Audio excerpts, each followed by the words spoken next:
Good morning mga viewers, ika-4 na ani ko na to for harvesting grapes dito sa aming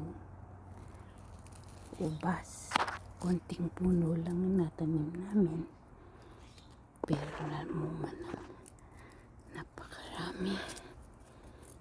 Yan yung mga natira,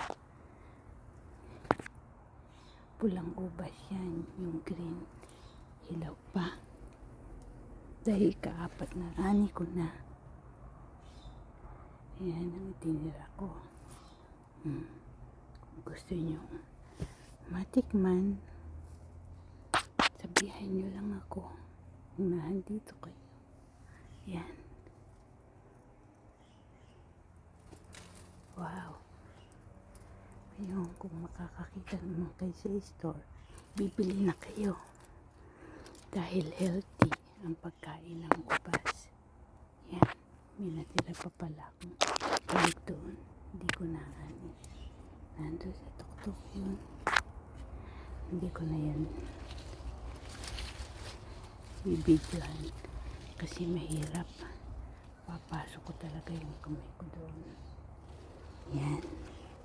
Kaya kung di ka pa nakapag-subscribe at bago ka pa lang sa aking YouTube channel, click mo na bago mo makalimutan. Yan. Para napapanood mo yung mga dati kong videos at bago. At click mo na rin ang notification